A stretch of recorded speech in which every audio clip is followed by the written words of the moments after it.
Exile is about loss. And loss is something that we kind of have become quite familiar with. In the days and the weeks up till now, some of us have experienced loss of opportunities and dreams we had, loss of maybe plans we've made, loss of jobs, loss of just situations and finances. Maybe some people have lost their weddings and they couldn't get married during this time. Some people have lost relatives and family members and friends and colleagues. Loss is something that we become quite acquainted.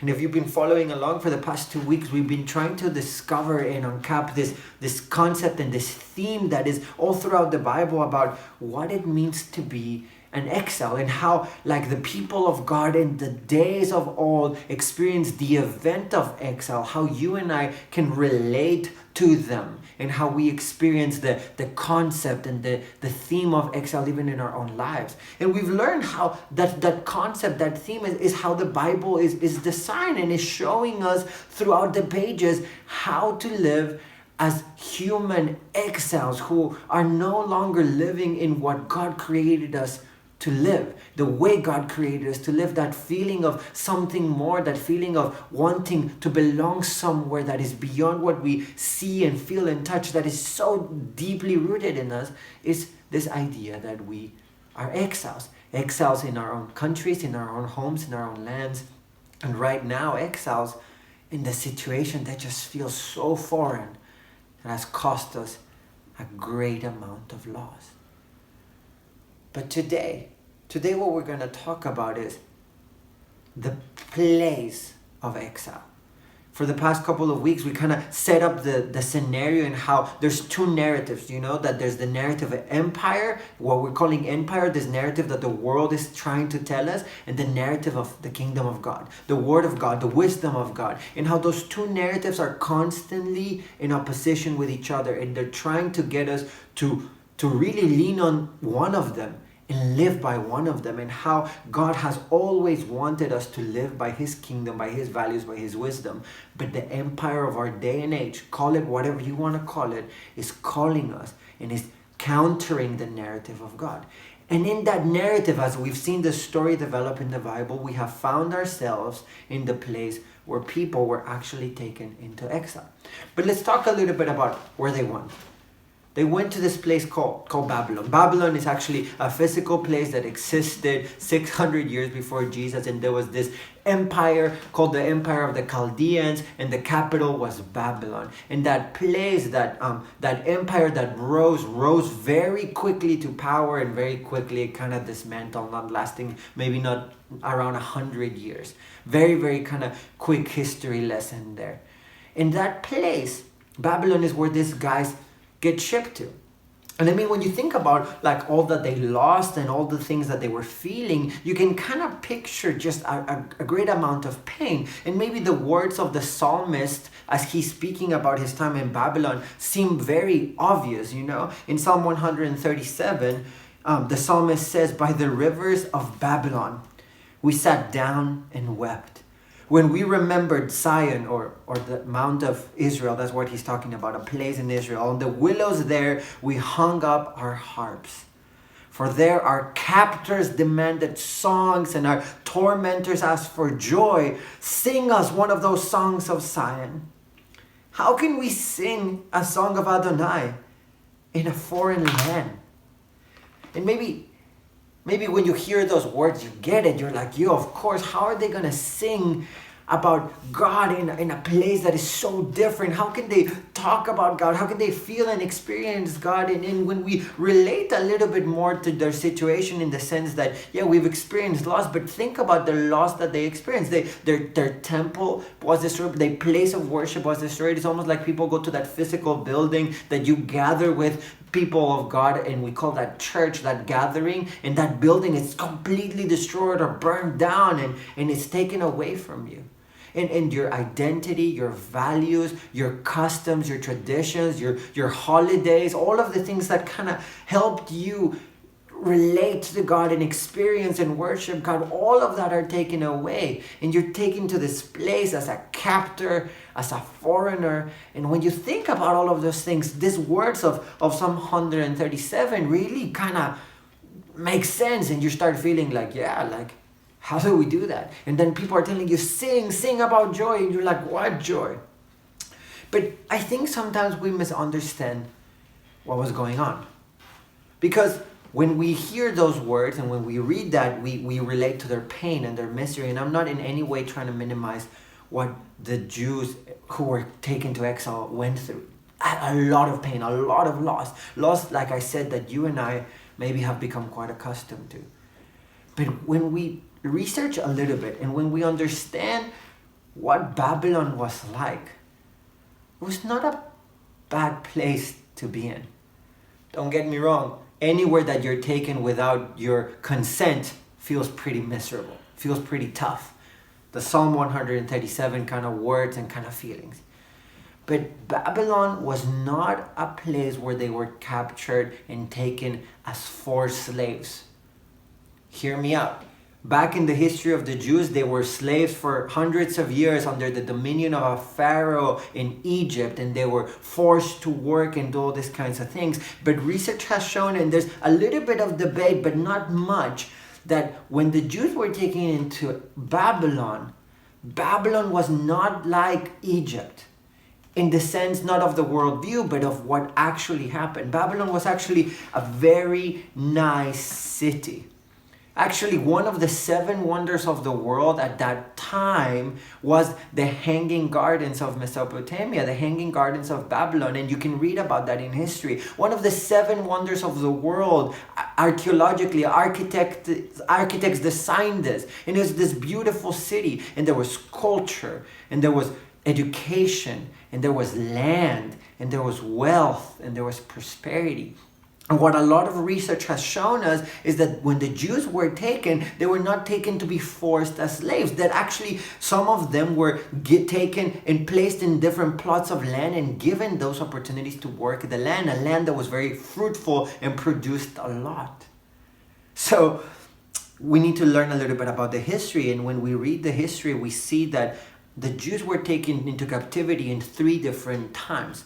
The first time Nebuchadnezzar, the king of Babylon, comes and takes away some of the most important royal noble people, some of the richest of the rich.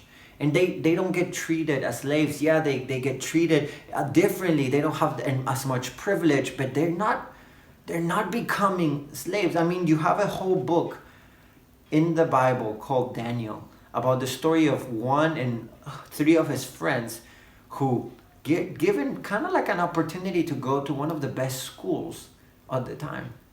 And they get the clothes that are in fashion at that time, and they get given some of the best foods of that day. So what's going on actually is that they're given a lot of opportunity, a lot of possibilities. Then Nebuchadnezzar comes back a second time and a third time and takes away quite a few people. By the third time he comes to take away people, he destroys Jerusalem, the temple, the walls, and everything gets wiped out. And the people that are left are like the poorest of the poor, and they don't have food, they don't have resources, they don't have direction, they don't have a political system or a power or a governance. They're left just hopeless. And the ones that get taken to kind of like a really, really nice place. Like a big city that you would think of where a lot of opportunity and a lot of wealth and a lot of fame is given. And yeah, these guys were not Babylonians, so they don't get the privilege and the niceness of being a citizen of Babylon. They're still foreigners. They're still being made fun of and ridiculed, and they've lost a lot. But at the same time, these exiles are actually getting a little bit of a nice life in some senses. They're given some comforts, some luxuries, some stuff that they might had not have if they hadn't been taken away. Let me read you a story. It's in the last chapter of the 2nd book of Kings. The last little verses of the book of Kings gives us a little bit of a picture of what it was for at least some people who were in exile. So 2 Kings chapter 25, I'm going to read from verse 27. It says, "Now it came to pass in the 37th year of the exile of King Jehoiachin of Judah, on the 27th day of the 12th month, that King Evil-Merodach of Babylon, in the year he became king, released King Jehoiachin of Judah from prison. He spoke kindly to him and set his throne above the throne of the other kings who were with him in Babylon. So he changed his prison garments and regularly ate bread in the king's presence all of the days of his life. As for his allowance, a regular allowance was granted to him by the king, an allotment for each day all the days of his life." It's a very interesting story right at the end of a lot of stories about kings and kings and kings and kings who didn't live up, most of them, to God's standard. And then we find this king who gets treated kindly by the king of Babylon, who gets to eat with the guy, who gets to be in some sort of position of authority, and all of these things are happening. And what are we finding is that, yeah, the Jews actually got a little bit of wealth and fame and authority and power. There's been archaeology digs that have found statements of Jews owning land and having wealth and having like their names written in there with other Babylonian names of people who kind of like made it. I mean, think about it. They did so well that 70 years after their captivity, we have this book called Ezra and this other book called Nehemiah that sends Jews back, and they finally have the chance to go back to Jerusalem, to go back to their home. And so many of the Jews decide to stay. Why? If they're foreigners, if they're exiles, if they lost so much, why on the world would they decide to stay in Babylon? Well, maybe because Babylon wasn't so bad. Maybe because Babylon was a bit comfy. Maybe because Babylon gave me opportunities that I would have never gotten in Jerusalem. Maybe Babylon is not such a bad place. And I hope you're hearing me out in this. What would be harder? To kind of beat into submission the new culture and the new values and the new worldview of this empire called Babylon? Or slowly but surely provide you with comforts and luxuries that will tempt you to compromise and slowly give away your allegiance and your faith and your identity as a person of the people of God? What is easier in the long run? Many empires try to beat things into submission, but Nebuchadnezzar and the empire of Babylon understood that if we give them comfort, they themselves will choose to give it away instead of us having to force them. And that's exactly what we find in today's age. We might not be in Babylon physically, but we live in a culture that offers us comfort and wealth and fame and success, and that is mirroring in the church, and that is telling us, yeah, this is the way to live, and it's not so bad, and it's not so hectic, and it's not forcing us, it's not persecuting us, and not telling, give up Jesus or else. It's telling us slowly but surely, hey, you can have Jesus, but you can also have this and this and this and this, to the moment and the point where we slowly but willingly give up our faith, because the comforts and luxuries of our Babylon are so nice that why would we leave? Where we start feeling more at home in Babylon than in our own home, where we start feeling more at home in the place we were foreigners and exiles. Let me read to you what this author of this book called Faith for This Moment says about the Babylonian captivity. He says the captivity that truly captured some of the Jews in exile was material captivity. When allowed to return to Israel, some opted to stay in Babylon with its prosperity and material comfort rather than to return to Israel to try to rebuild a life and a community. For these people, the glory of Babylon was of greater value than the glory of their God. The captivity of materialism in Babylon is similar to the captivity of the Western Christianity. Many Christians find their comfort, meaning, and security in the material offerings of a consumer culture. It is difficult not to be shaped by such a force. But the story of exile warns us that the power of wealth can turn the heart away from God. So let me ask you, what shapes you? What shapes us? What force drives us? What determines your security, your significance, your satisfaction? What is the thing that is constantly pulling you? Because Babylon, it's like swimming upstream. It's constantly gonna force you to go down and to just let go and to be comfortable and to be safe and to relax, but it's gonna drag you with it. Babylon is a worldview that offers comfort and wealth and fame and prosperity, but it's a trap. It's a cage. I was having this conversation earlier with a good friend of mine, and he told me about this movie that he watched and how in this movie this lady who has dementia is talking to, I think, her grandson or something like that, a famous man, a successful man, wealthy man, full of business with a tie and a suit. And she, in the middle of her dementia, finds a little bit of clarity, and she tells him directly in the eye, "Don't you realize your cage is your comfort?" And that's the thing about Babylon, that it gives us comfort and prosperity and wealth, but it's a trap. It's a cage. It's going to enslave us. That's the captivity. That's what puts us in exile.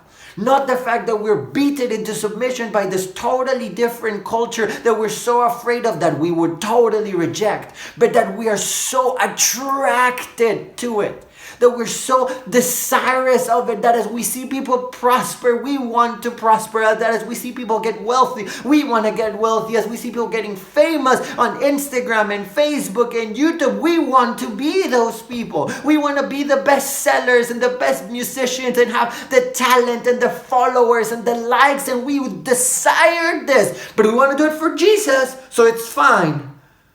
And we are trapped and captured by the Babylon of our day and age. You and I are living in Babylon. You and I are exiles, but we're finding ourselves comfortable in this Babylon. So comfortable that we can no longer tell the difference between what's okay and what's not okay. Where we consume and binge watch TV shows as long as they don't have cuss words or sex. We are okay with it. And we become lazy, and fame and popularity are okay as long as you put a little bit of a stamp of Jesus in the back. And where all you do is consume, and we're materialism, and you buy more things and you get more stuff, and you have a nicer iPhone and a nicer camera and a nicer whatever, when there's people right next to you dying of hunger. Where as long as I can watch the TV shows that I want to watch, that's okay. We are living in Babylon. So I think it makes sense to me when Peter, in his letter to the church in 1 Peter chapter 5, he says, Messiah's community in Babylon, chosen together with you, sends you greetings. He didn't talk about the physical Babylon. He was telling them, as a church, as Messiah's community, we're living in Babylon. We're living in a worldview that offers fame and success and wealth and comfort. So we can be lazy and get what we want, where instant gratification is all over the place, and where we don't have to try, we can just click and feel the connection and satisfy and fill ourselves with lust and envy and greed and selfishness at the click, at the instant of a click. We can get what we want. We're living in Babylon more than ever. We are exiles, but we're getting too comfortable. So let me ask you a couple questions as we end. What do you do when all around you is pushing you to comply and compromise your integrity. When the current that you are in is against you in every way, when the language, the culture, the wealth and fame are so readily available, what would you choose? Honestly, what would you choose when you're given the option of denying yourself a lot and follow Jesus, even though it's going to cost a lot, or you get all the fame and wealth and prosperity you want? Which one do you choose? And let's be honest here, because we say Jesus, but think about it. Think about it seriously. And man, I love this question. If we could go to heaven right now and everybody that we love is there and all the nice things that we want are there, there's no pain and no suffering, but Jesus is not there, would you want to be there? Do we choose Jesus for Jesus? Do we follow him for his sake, or for what he gives and offers at the end of a long suffering period? Do we really want him? What if we find Jesus in the suffering and in the misery and in the hardship and in the self-denial? Would we follow him there? Because that's probably where he is. Not in the comfort and the laziness and the cage and captivity of comfort. That's not where Jesus is at. But we want him to be there, so we adapt the culture of our day with the Bible in our hands, and we say, you know what? They can go hand in hand. Wrong.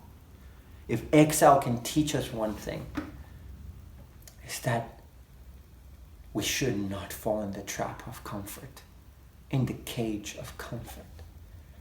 That we should, like these men and women, learn how to live faithful in exile. And that's what we're going to talk about next week.